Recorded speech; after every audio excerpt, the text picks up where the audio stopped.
first film starts with the last age of the Republic, which is it's getting tired, it's old, it's getting corrupt. There's the rise of the Sith, who are now becoming a force. And in the backdrop of this, you have Anakin Skywalker, a young boy who's destined to be a very significant player in bringing balance back to the Force and the Republic. In the second film, we get into more of that turmoil. It's the beginning of the Clone Wars. It's the beginning of the end of democracy in the Republic, sort of the beginning of the end of the Republic.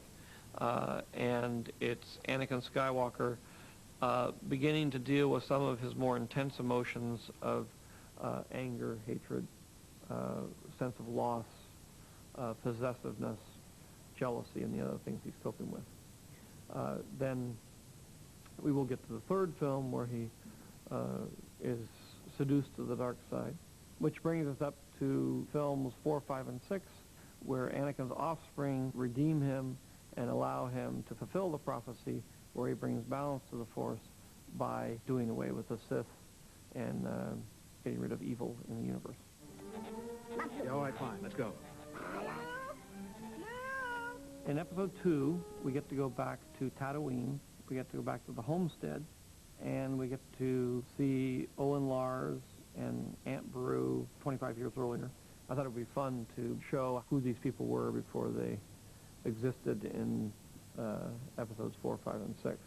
I feel really honoured.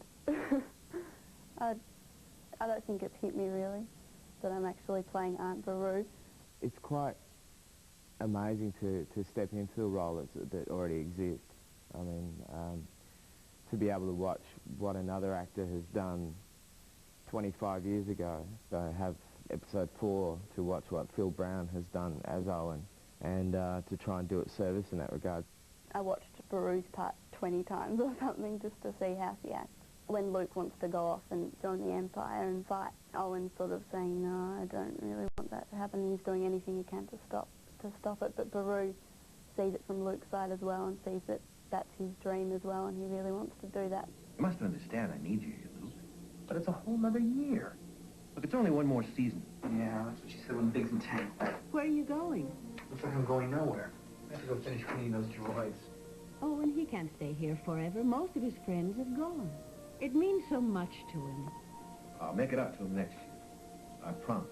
He obviously doesn't want to see Luke go and do what Anakin did. He's not a bad character, he's a good character, I think. He's doing what he thinks is right, but he's there to oppose Luke's kind of eagerness to go off and be a hero. It's funny because all my friends are huge Star Wars fans, and so they went pretty berserk. I think the only person more excited than me was my mum. She's a big fan. It's proof that dreams really can come true if you try enough. Working with George, he was genuinely excited by being in a set that was a recreation of a set from episode 4. We shot the original homestead in London on our stages, and here we're shooting our stages in Australia, so we're shooting our same sets here in Australia instead of in London. The set that we're on here is basically the homestead kitchen from episode 4, or the original film, and it was one of the studio sets in the first film from the Tatooine environments. And initially when we heard about what the storyline might be for episode 2, we had to find out what information we could actually find from the archives at the ranch. Of the reference things that we had to work with on the first film, we had the drawings, the technical drawings and stills from the film, but there were very few images from the first film in terms of stills reference that we could use, and in fact this is the only one that is left from that time.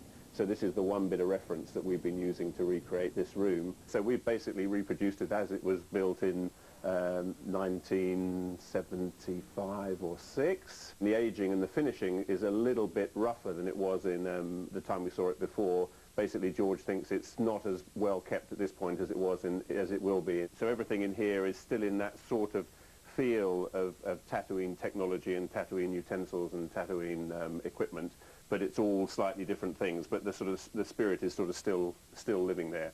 this set, like a lot of Tatooine sets, is mainly it's about where the Skywalker family comes from and their history. And I think everybody who's sort of into the Star Wars world probably feels quite in tune with the Tatooine environments, and certainly on Phantom Menace, I think everybody had a little special feeling of connection to when we were going back to the Tatooine environments in Tunisia. We're basically using a mixture of location work and set building, and we're doing roughly the same things as they did on episode 4, which is building the Homestead kitchen, which is here, and building the Homestead garage, which is also in the studio here. And then for the other environments, which are basically the courtyard of the homestead, the sunken troglodyte pit, and the dining room, which is one of the rooms off the troglodyte, actually on location in Tunisia. I think in the end there's something quite spiritual about going back to the original location for the homestead, probably in George's eyes.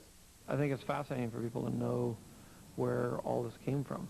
It was quite a buzz to be on a set that had already existed and had been recreated 20-something odd years later.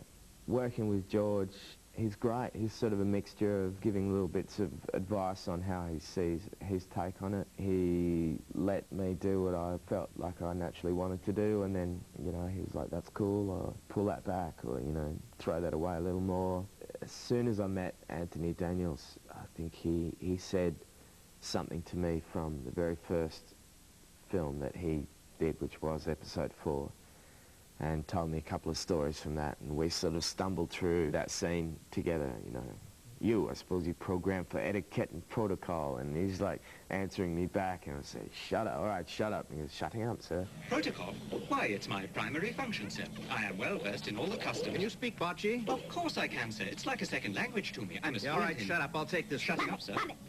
I suppose as much as George Lucas's Star Wars, so is Anthony Daniels, because he's been there since day one. George has always said that the whole Star Wars trilogy is told through the eyes of the robots. Do you know, the weird thing is, being here doing episode 2, finally, after nearly 25 years, I'm beginning to understand how it becomes this story.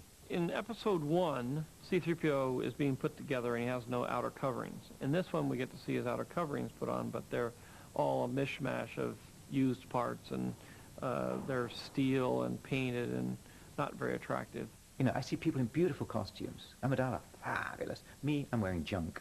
So you get to see him advance in terms of his eventual reality that we will see through episode 4, 5, and 6. And it may give people a clue about why 3PO has always had a silver leg. You know, how come? Everyone wants to know. It's because he's always built out of junk. C-3PO came originally out of a painting by Ralph McQuarrie. All sorts of, you know, engineering work has gone into making it possible for me to wear this puppet on incredibly. It's very heavy, and they made this steel, leather, rubber harness. I'm indeed rehearsing right now to try and get it to walk as near to 3PO as possible, and it's very, very difficult. Filming is always like this. Hurry up and wait. Very quiet, please. Stand by for rehearsal. Yesterday, I got to make the big transition, which was weird. So many fans have said to me, well, it's not 3PO without, you know, clothes on and all that kind of thing. And I was glad that 3PO was getting dressed. It was great to be there that day when that happened. And I hope the audience get a buzz out of that. I'd like to think there'd be a little, now he's back sort of thing. If we get in too much trouble, we can just leave it on, because we're really going to see it go on in the close-up anyway. So there he is, all put together out of a bit of this, bit of that. One of the things I like about this script is it ties up all sorts of little ends and thoughts that I had, and certainly I'm sure the fans did, about 3PO's beginnings. We seem to be made to suffer. It's our lot in life. He is somebody who's not had the most comfortable life. Basically, all 3PO wants is to have a quiet life and to care. He starts out as a droid, he ends up as a droid. He has a very unhappy droid life in between. What can I tell you? It was a genuine shock for me to find out that Darth Vader, Anakin Skywalker, was 3PO's father. I hope 3PO never finds out. Can you imagine? Can you think of the therapy sessions that would have to go on after that? 3PO lying on the cutting. Darth Vader, my father, my. A lot of the issues that are in films 4, 5, and 6 become much clearer when you begin to realize what's behind the issues and how things came to pass. Because there's a lot of things that really are alluded to in the last 3 films, but they don't make much sense unless you really get the gist of what happens, and you really have to have seen 1, 2, and 3 in order to get it all. You get to see the universe, kind of, in the first 3 films. You know, you get to go to the Senate, you get to go to the center of the galaxy, you get to go to these very sophisticated planets and all this kind of stuff. And you're seeing things that are very sophisticated. You're seeing very sophisticated aliens, all kinds of things that are digitally created, you know, large scope, very vast scale and everything. So then when you get down to episode 4, it's all very small. You know, everything's real tiny. There's no scope to it at all. And it's in a very small corner of the galaxy. You talk about those things, but you never ever get to see them. But of course in this thing, you'll have already seen all those things, so you'll know what they're talking about. And you'll know when he's saying, you know, I'm stuck here in the far corner of the galaxy, you'll know what he's talking about. And you'll realize that he is stuck in a little dim corner of the universe.